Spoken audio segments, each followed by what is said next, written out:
What is up, YouTube? Hope you're having a really superb day today wherever you are in this world.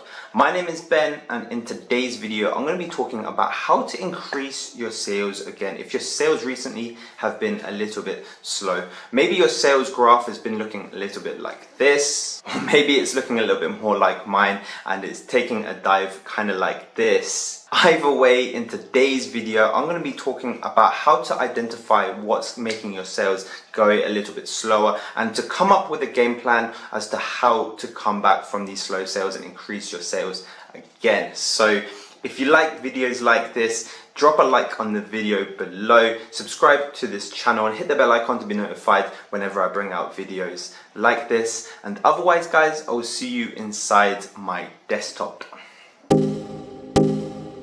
So like I said in that little introduction section, this video is for you if your sales have been getting smaller by the month. So your income graph may be looking something like this, where month by month the income is getting smaller. Maybe your growth has just stopped and you're completely level with your income. So month by month you're earning roughly the same amount and you're not seeing the same growth that you were sometime before. And obviously this covers everyone in between as well. The thing that is common with everyone in this category is that in each case, you've done something that has proven to work. Whether you've done good design, good keywords, good advertisements, finding really good niches, a mixture of everything that I've just said. You've done something that has generated your business royalty and it's got you to a certain level that you were. But now some factor of the publishing cycle has caused your process to not be as effective as it was before, as your sales are slowing down or they are declining. Now, of course, if you're just starting out on KDP as well, or you're making less than, say, around $100 a month through your publishing business, then this video isn't really for you. There's other videos on this channel that are going to be a lot more helpful for you. One of them being this one here, the free 2-hour tutorial on how to get started with low content publishing. So if you are just getting started, I really recommend you watch that by clicking in the right-hand side of this video. Now, if you are seeing slow sales and stuff, just know as well that you're not alone in this. There's a lot of people in the same boat. I am in that same boat as well, because if I show you my earnings from since when I started, you can see here that my sales have actually been fairly slow from around April onwards, meaning that I've actually decreased rather than increased. So I was projecting for the royalties to go up as I have been publishing books, quite routinely. So you'd expect the graph to continue going up from April to May to June, but my sales have actually decreased. So if you do see your sales stagnate or decline for the first time, then you may actually start feeling a little bit negative and you might start questioning the KDP business model. You might start questioning your ability in publishing. You might start getting questions in your head that look something like this, such as, is the opportunity gone? Is KDP saturated? Am I better off doing something else? Should I quit? The first two I've actually already answered in a separate video that I filmed towards the start of 2021. So if you go on and watch that, go ahead and click in the top right hand corner to see that video. But basically, as a summary, it definitely is not saturated. For the third and the fourth one, just remember that, as I said before, you've already done something that's proven successful. As you've already generated royalties, you saw growth in the first place, but now something has happened that has stopped that growth or caused a decline in sales. Just think about if I were to quit now. If I look at this graph again and I were to quit, let's say that I had a graph like this on the stock market. So let's take you to the S&P 500. And I bought the S&P 500 here in February 2020 when it was at this price here, just below 50. And then I look at this graph again in March. So if we draw that graph there on this S&P 500, just change that thickness so you can see it. And you can see that it's declined all the way down to 38. So that's literally like a 25% drop. So literally, if I lost 25% of my money in the S&P 500 and I looked at this graph again on the 15th of March after losing 25%, what's the worst thing that I could do in this scenario? The answer is literally selling my stake in S&P, because literally from March 2020 onwards, the S&P, although it has dipped a few times, is just generally on the rise and it keeps rising and rising and rising. So the worst thing I could have done as it was in its dip is to sell my shares in the S&P. Again, with Bitcoin, if I look at the price of Bitcoin, and I bought at the end of 2017 at $18,000, and I checked it again, at the end of 2018, and I saw that the price went from $18,000 to $3,000. What's the worst thing I can do here? Of course, it's to sell all my Bitcoin because then I would be at a loss. So with the same analogy, if we look here, what's the worst thing that I can do with my publishing business? If I see a decline in sales, the worst thing to do is to stop publishing. Now, the best thing on the converse that you can do in both these scenarios is literally to put all your money in. Obviously, you wouldn't have known this at the time, but hindsight would tell you to put all your money in here because then that will go back up and then you would multiply your money again. Same with Bitcoin, as it was at the start of 2021, nearly 60,000. So you would have multiplied your money a lot. So again, with the same analogy, the best thing to do here is to keep publishing more. So that's how I kind of see a drop in sales anyway, just from a mindset standpoint. But of course, we do want some actionable information as to how we can set ourselves up for a comeback as well. And this is what we're going to be asking ourselves above all the other questions. Instead of thinking, is KDP saturated? Should I quit? Am I rubbish at publishing? We should ask ourselves, how do I set myself up for a comeback? And in these next few slides, I'm going to be giving you actionable information as to how you can monitor how you're going to set yourself up. So, number one, we're going to start with a quote that is a really good one to live by, especially when you're doing this business model, is that if you don't measure it, you can't improve it. Sorry, my face is in the way there. If you don't improve it, you can't measure it. So what do I mean by this quote?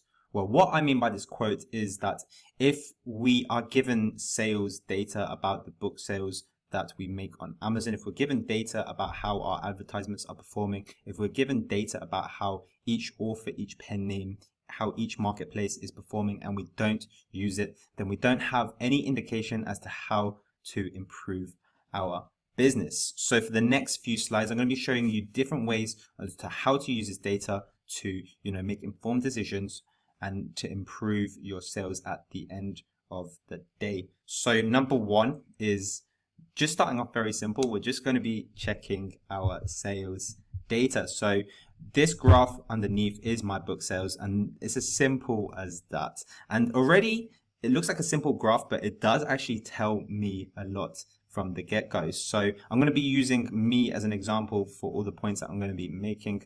But in this case here, for example, you can see that my royalties have always spiked on November and December. So if you look at this graph, there's enough data here now for me to say that November and December are always going to be my best months for publishing. You can see that just out of the blue, November and December was so much better than the months surrounding them there. So what this already tells me is that I know how to make the most of the Christmas sales. Now, what this also tells me is that for every other seasonal niche that I've published in, it's not as good as the Christmas niche. Now, let's have a look at Easter, for example. That Easter is always in April. So I have published books for Easter, but have I done well with it? Oh, probably not so well, because no April on this chart has had any spikes like December and November have. So you can see April 2021 is pretty flat. April 20 is pretty flat as well, although it was an increase from the March 2020. There was nothing outstanding there. So that's what I can sell about this graph. Again, if we look at Valentine's, for example, that's in February. Is there a spike in February of any year? No, not at all. In fact, that February there was a dip, and this February here was a very small rise from the January before it. So again, with Valentine's, I'm not as good at Valentine's as I am with Christmas. So it gives me a good indication as to where my strengths are and what I should focus on. So that's checking the sales data. Of course, as a summary, we check the sales data to understand what's going on and to help us work towards our strengths. So number two of this is check the pen names by month. So if you have book reports, this is going to be easy for you because you just scroll down from this graph. Literally, if you go on this graph and you scroll down, then you will get your pen names, earnings by pen name here. So this is for a few select months that I have chosen, March, May, and June of 2021. And if you compare them side by side, you can see that it's fairly average. I mean, the second pen name here has been fairly average, but look at the first one here, go from $3,600 all the way to $1,400. So that was a very sharp decline of this pen name. So I will go ahead, I'll look at that pen name. I'm like, okay, what's going on with this pen name? Why are my sales decreased so much for this pen? So in some circumstances, the decline of sales may be something that you can control. For example, maybe some of your best-selling books within the pen name had got some bad customer reviews just recently, so that's why the sales had dropped. Maybe the ads have stopped working so well for the best-selling books within that pen name, and in each case you can do something about that. For the bad reviews, for example, you can just publish a new book addressing those bad reviews so that you've come up with an even better book for that pen name. With the ads, you can just add more ads to your best-selling book until the sales return. But things outside your control can include the seasonality of that pen name. So if it was aimed at Easter, for example, of course, you're not going to make as many sales after Easter as you did before Easter. And again, with this pen name in particular, this one was very popular during the lockdowns. So my sales spiked in March 2020, and this pen name has been doing very, very well during the lockdown periods. But between March and June, the majority of the countries that this book sells in, so the UK and the US, have actually mostly come out of lockdown now. So I believe that's why the sales have gone down, and I think the other data supports that. So that's something outside my control. I can't really control whether countries are in lockdown or not, so I don't really put too much attention to it. But on the flip side, if we look to this pen name here, for example, in March that was $165, but by June that's at $261. So that's a pen name that's on the come up. So I might check that. You know, if it's just a bunch of logbooks, for example, then I might decide to put more effort into that because that's something that has been growing. Whereas that top pen name has been coming down, these smaller ones have been growing. So I might put more attention to that and less to the pen name that's been doing this decline. So that's just another way I can use this pen names by month data from the book reports. Now, number 3 is check the marketplaces by month. So just like authors, checking the marketplaces by month may give you some additional information as to marketplaces that have been doing well for you and not so well for you. So right from the get-go, you can see that my theory has been supported by this.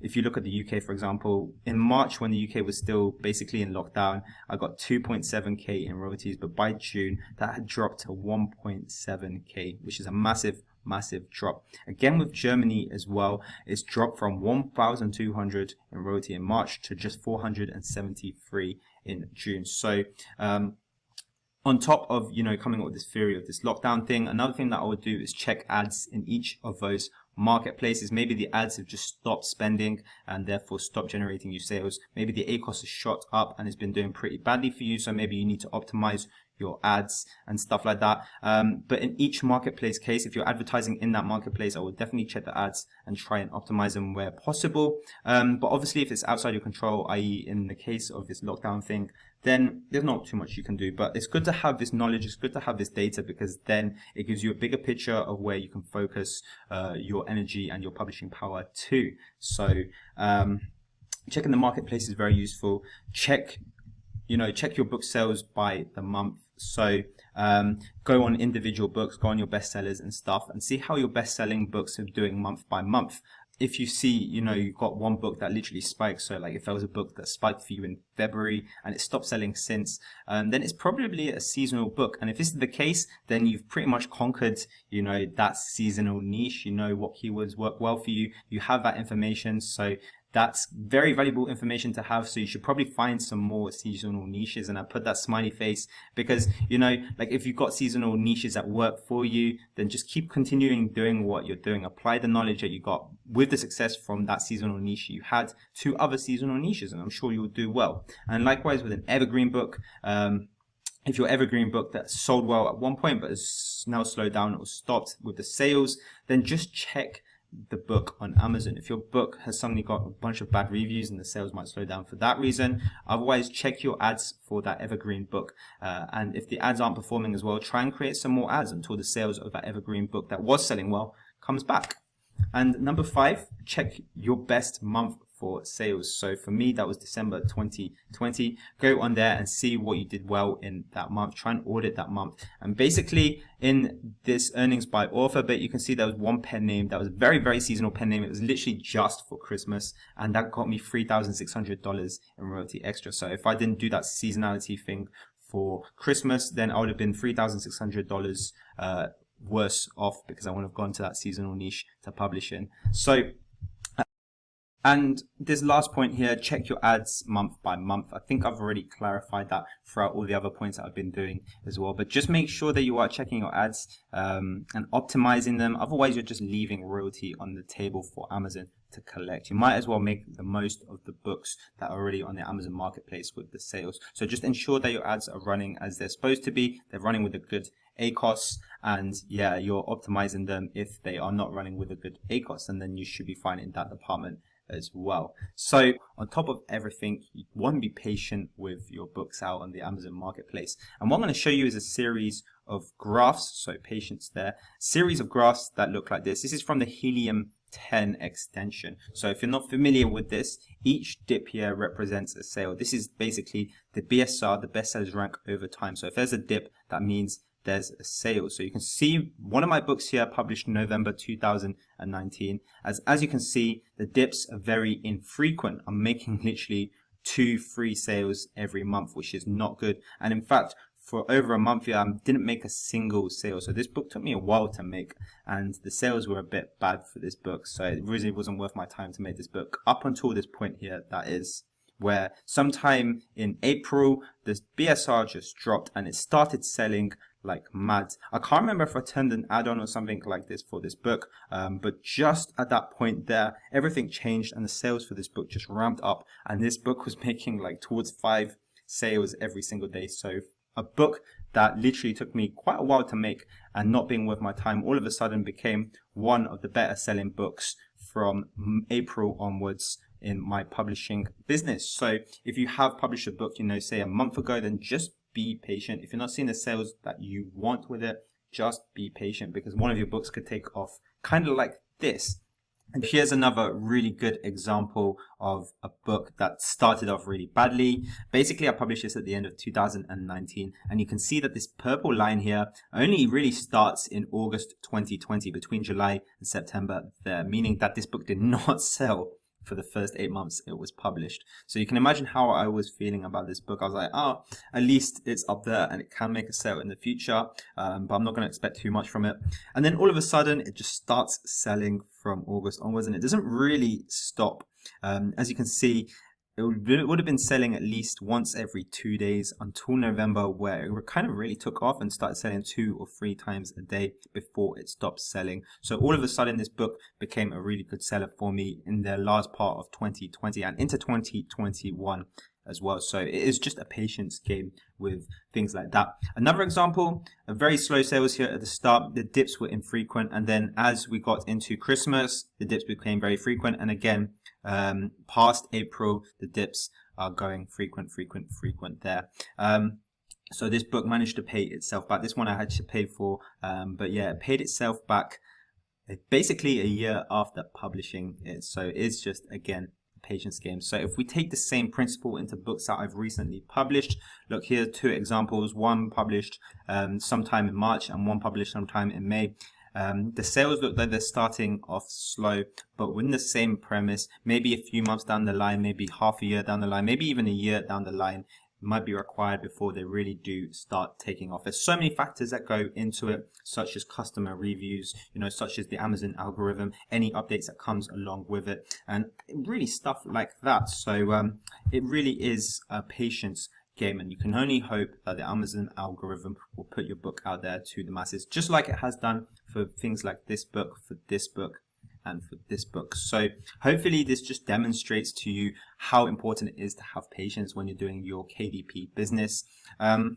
So very finally as well, after having wrapped all that up, I just want to show you my game plan. I know I had a bit of a dip in sales, but if we look at our royalties here, and the analogy that I used earlier with the stock market and Bitcoin, it just means that it's going to motivate me to work even harder, to put more books out there, to put better quality books out there, and to really make the most of it towards Q4, which is a theme that I'm going to be talking more about on my YouTube channel over the coming weeks, because Q4 is just the best time to be selling books on Amazon. So I'm going to focus on my strengths. I'm going to be publishing books for this spike here, making sure that I have as vast of a portfolio as possible for the Q4 months. I'm not going to focus too much on things that haven't worked so well for me, such as, seasonal niches like, Father's Day, for example, Easter, for example. I'm going to be focusing on Q4, and that is my game plan. And just very finally as well, if I show you the chart for Bitcoin,